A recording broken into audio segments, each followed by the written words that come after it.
So hey guys, what's up? Welcome back to the channel. For those who don't know me, my name is Aditya Pratap Singh. I had myself cleared the IPMAT 2020 examination with an All India rank of 18, but currently I am pursuing information technology at Triple IIT Gwalior. And on this platform, I make content related to your competitive examinations. So make sure that you follow me.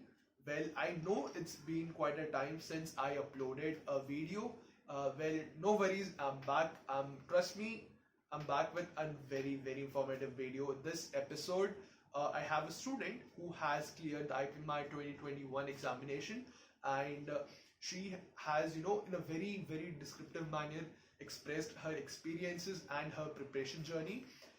So make sure that you watch the complete video, and you can also check the timestamps mentioned below.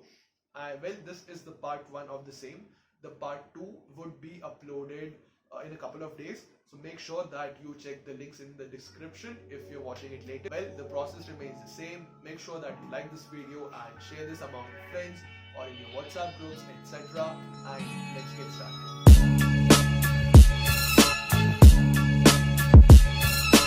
So in this episode, I have with me Sanjana. She is from Coimbatore, Tamil Nadu, and she has cleared the IPMAT 2021 IIM Indore examination. And you would be very excited to know that she has secured an All India rank 19 in the same. It's pretty cool, right? Well, it's not only that, she has also cleared Christ Symbiosis NMIMS. She's also applied in DU, and she's also converted Rohtak as well. That's pretty cool, right? And why not? Let's just hear it from Sanjana itself. Hello, I'm fine. How are you? I'm doing good. Uh, as mentioned earlier, I'm from Coimbatore, Tamil Nadu. And to talk about my academic background, I have secured 95.6% in my grade 10 and 97.4% in my grade 12. And regarding academics, I have been a consistent performer. And regarding my hobbies and like the kind of person I am, I've always been a very ambitious person. I've always had a dreams like which people of my age really don't have. And I always wanted to explore on new things and new stuff, learn new things. I love to interact with new people, get to know what are they doing and learn things. And regarding my extracurriculars, I am a good public speaker and I won district level prizes for the same. And also I have learned dance at a very young age. I love dancing, and I also like keeping myself fit, and I do exercises daily. So yeah, that's all about myself. That's great. We got to know a lot of things about you, and it seems so like a ideal person to me. I don't know. I don't do a lot of things as to what you mentioned. But anyways, moving on. So, now we have students of class 12th, 11th, and even 10th standard who are, watching this episode. And they are somewhere preparing for their upcoming IPM examinations. And you have lived that life. You have passed your 12th standard and you're prepared for the examination, and you have also cleared it. So why don't you give a brief history of your schooling days from your 10th standard, your career options, then how was your schooling for 11th and 12th, and when did this IPM preparation actually start, and why did you think I should go for IPM? Okay. So to start off from grade 10, I actually came to know about such a course in grade 10 through my sister. Okay. But I didn't pay much attention to it because at that point of time, I really didn't know how my career is going to be, in what course do I will need to take. After I completed my grade 10, I had to choose a stream like commerce or science and stuff.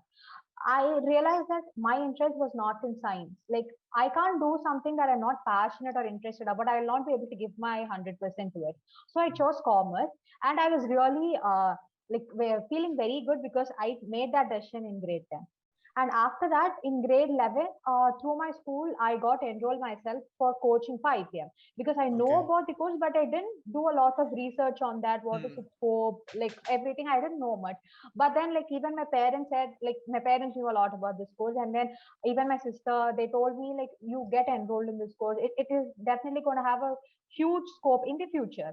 So then I got enrolled, but in 11th, I was not anyway serious. 11th was kind of like enjoyment to me. Like I was not very much serious in school also.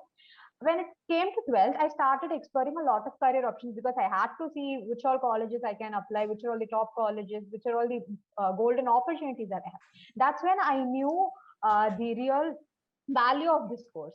And apart from that, but I was having a fear like whether will I be able to clear it, because there are only 150 seats in total. I was not very much confident in myself because I was just attending the classes and I was not preparing myself for that. So then I explored even the other options. That's why I applied for Christ and Symbiosis and NMIMS. Those are the top private institutions.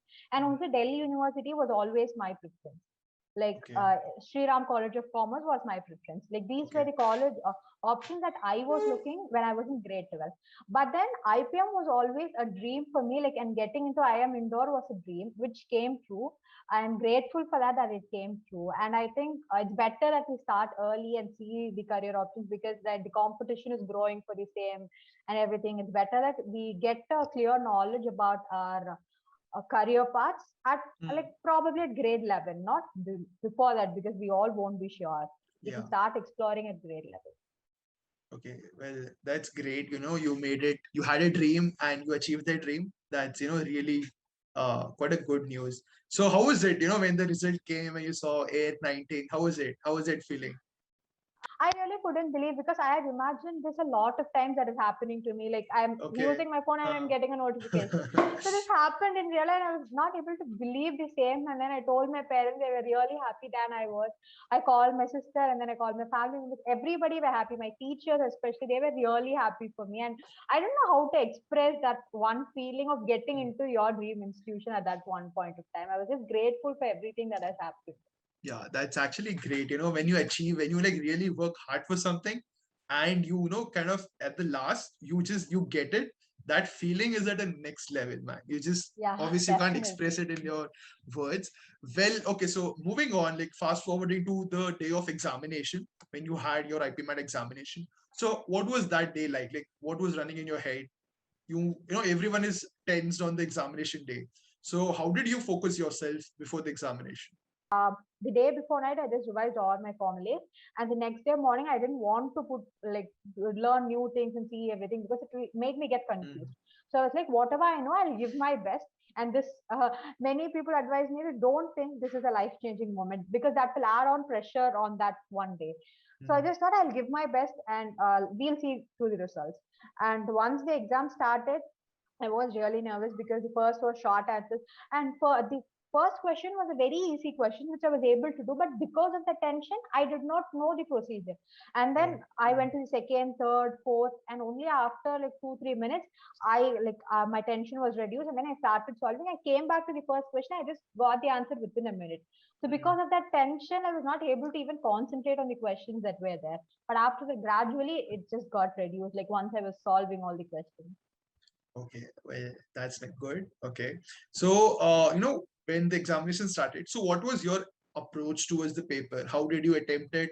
Which section was first, and you had a predefined strategy, I will attend the paper in so and so manner. So tell us about that. Yeah. The sections, we cannot switch between sections. It's all as it comes, we'll have to attend. The first was short answers, the quantitative ability short answer section. This did not have options. We'll have 10 questions. And as I mentioned earlier, when I saw the first question, it was a really easy question, but I was not able to solve it. But gradually I solved, like out of 10, I guess I solved 7. 6, I was like 100% sure. Okay. And 7th one, like I was 75 to 80% sure of that answer. But anyway, that section did not have any negative marking, because it does not have options. So the other 3, I just like randomly I made a guess and I typed some 0 or -1 and 1, and I just left, because the other 3 I did not have an idea how to approach that one. So I didn't want to waste my time there. I didn't. Yeah, want actually, to think that's about like it is advisable, because you don't have any negative marking. So by chance, usually it is by numerical. chance. By chance, if the answer is 0 or 1, you kind of score that point. So that's so just don't leave it. It was a section where we did not have negative marking. So I just like made a random guess. Even if it's wrong, I'm not going to get affected in the score that I got due to my correct answer. So I just made a guess. And after that, I came to the MCQ section, which I felt was really tough this year, because my strategy for that section was attend the data interpretation first.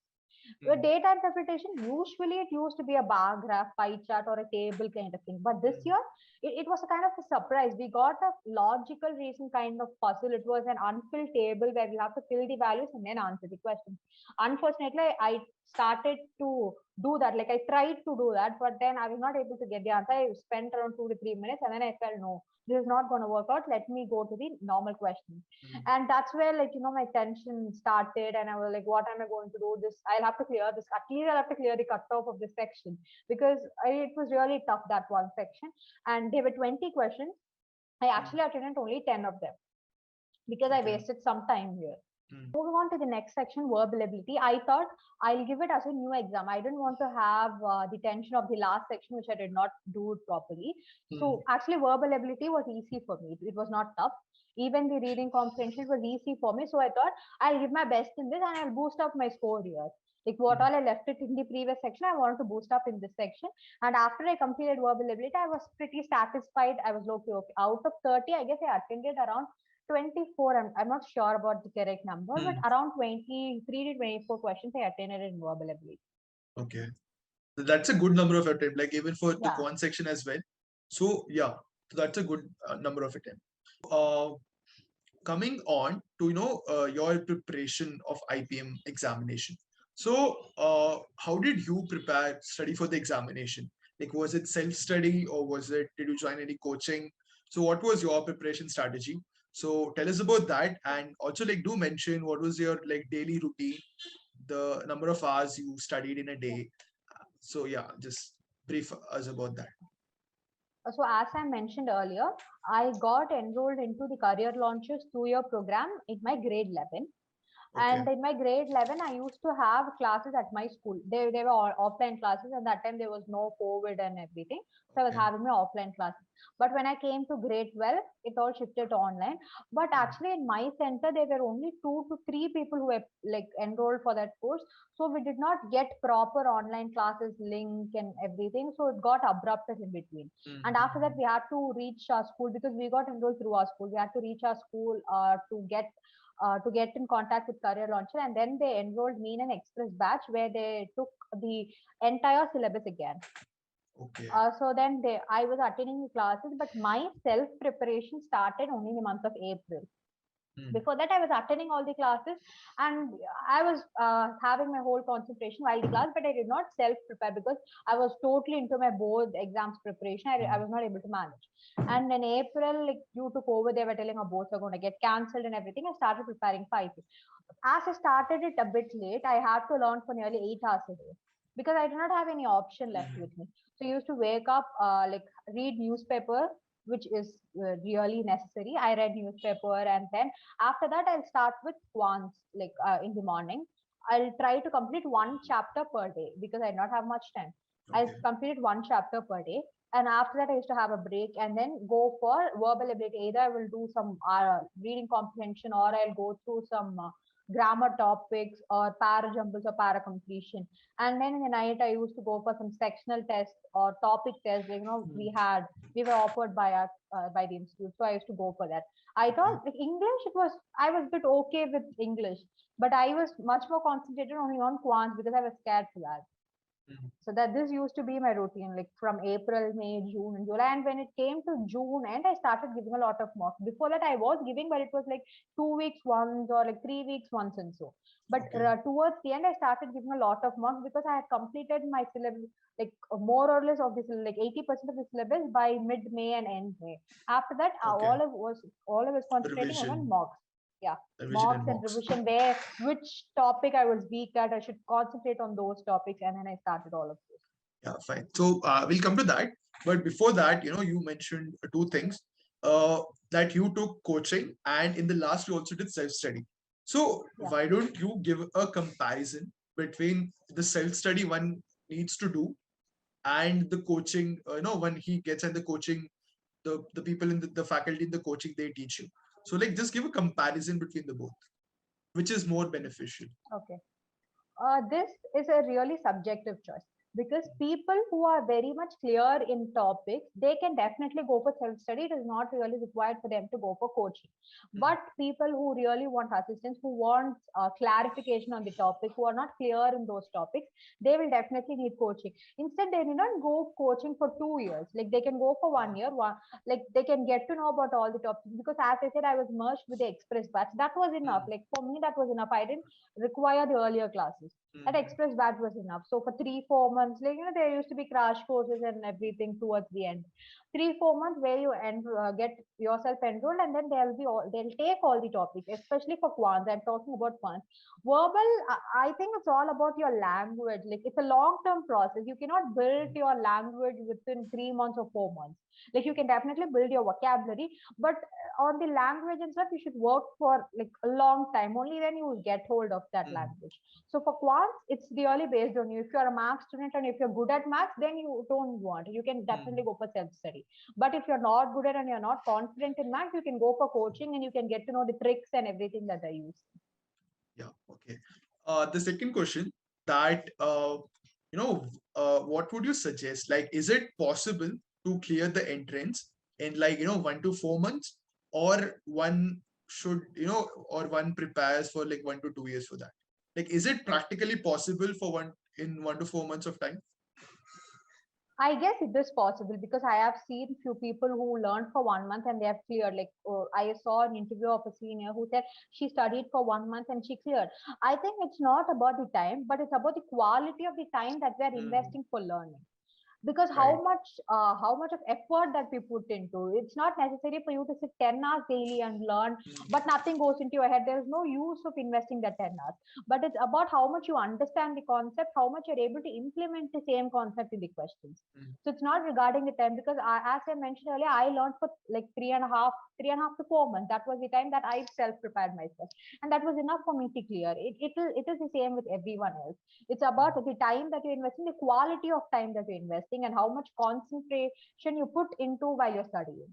So it all depends upon you, like Well, how you this when you point, do it. as you said, the quality thing, that is like, it's a very good, valid point. Yeah, Now, to the students who are watching this, I would like to tell ki it is possible that you clear it in a time span of 1 to 4 months. But a lot of students, they miss out on the mehnat wala part, as you said, the yeah, quality. You need to yeah, put genuine efforts into studying in those 1 to 4 months. You need to sit, open your textbook, notebook, solve problems, read the theory part, and only then it is possible, right? Some students will be like, okay, a lot of students prepare like 4 months, so baad mein dekhenge. But then that yeah. baad mein requires a lot of efforts to, Effort. you need to just put in, you need to sit, make up your mind, and dedicate yourself in clearing the examination. So that And was a even very good point. during that time, like the others, it might be the holiday after your board exams, and your friends would be like having fun and stuff, but you should not let your mind go into all those. You should concentrate on that and learn. Yeah, That's really that is important. another point because it's after your board exams. So Yeah. yeah. Okay, so moving on. So now we talk overall from the above. Now let's dive into like subject specific preparation, which you did for your IP Math preparation, right? So let's start with quant and then let's move on to verbal. So in Okay. quant, how did you prepare for the MCQ part, for the short answers part? What was your strategy with the quant section? Okay. So for the quants, what I did was first I wanted to get hold of all the concepts like profit loss, percentages, logarithms, permutation combinations. I wanted to know how are the questions solved. So in the classes, I like we used to solve around 20-25 questions on each topic. Like one day we used to have one topic and we used to solve. Okay. And after that, when I started my self preparation in the course materials that was given, there used to be around 50 to 60 questions for each topic. So then I used to solve each and everything, and wherever I find myself at a weaker position, like for example, time, speed, and distance, until now, it is my weak point. Like I do not get that one topic. So what I did was when I was attending the mocks, I used to leave those questions. I will not even read because in time, speed, and distance questions will be like 5-6 lines long. So I don't even read that. When I have time, I'll come back, I'll read. If I can, I'll solve that. I will concentrate Okay. on the topics that I'm good at, like logarithms I'm good at, and then permutation combinations and probability. All those I'm good at. So I will go Okay. for that. That's what I did. I first completed all the easy chapters and then went for the tough ones, because you should definitely have a basic knowledge. What if you get an easy questions?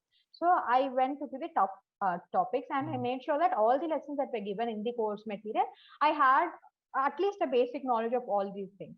And I worked Okay. out a lot of questions. And in course material, for short answer, there used to be separate questions, and for MCQs, there used to be separate questions. Because Okay. short and for MCQ, you can use the options. Like, there is one advantage: you can just put in the options, Yeah. try which is correct, and you can mark it. But that does not go with short answers. You should know the concept, and that was why I was like focused on learning the concept for short answers. That's a good approach. Ki matlab, understand the concept. Yeah, And MCQ, as you said, you can have multiple ways of, you can even check your yeah. answer if it's correct or wrong, or you can even There do are a some lot of guesswork at least. But if you need to clear the short answer thing, then you actually need to, understand the concept and Yeah. properly solve it and get the answer, right? So, what were the resources you used other than from your Career Launcher coaching institute? What were the other Uh, any website or any YouTube channels which you referred? What were they? for quants, first I completed my book, and which all topics I felt difficult, I used to go and search on YouTube, like for some videos on those topics. And I use percentile classes videos are really great, and it really helped me. The Super 300 series, Super 30 series, I guess. Like for each chapter, they used to have 30 Yeah, questions which I are know. important, and I went through all of those. And I used to just put the lesson like number system for aptitude test, and there used to be a lot of resources available, and I used to go check for all those topics whichever I felt difficult. And even I used some Unacademy videos for basics. Like they really taught the basics well. And apart, after I completed my course material, I went for Arun Sharma. I did only LOD 1 and LOD 2. I did not go for LOD 3 because many of them suggested that LOD 3 is CAT level. You did not go for CAT level. For IPM, LOD 1 and 2 is enough. And there were a few topics which were not required for IPM in the Arun Sharma book. So I made sure I did not go through those. And I went for LOD 1 and 2. For quants, and then some like the mock questions which I was not able to solve and everything. Quants, that's what I did. But when it comes to verbal, I did not stick to just one book, because verbal, it's a very large thing. You cannot just stick to one book. Like the thing was, like for few topics in grammar, like prepositions, I wanted to revise my basics. So I went to Renan Martin, which is the best book available for grammar. But I did not go through the whole of Renan Martin because I was pretty much sure about few topics in grammar. So which all I wanted, I went through Renan Martin.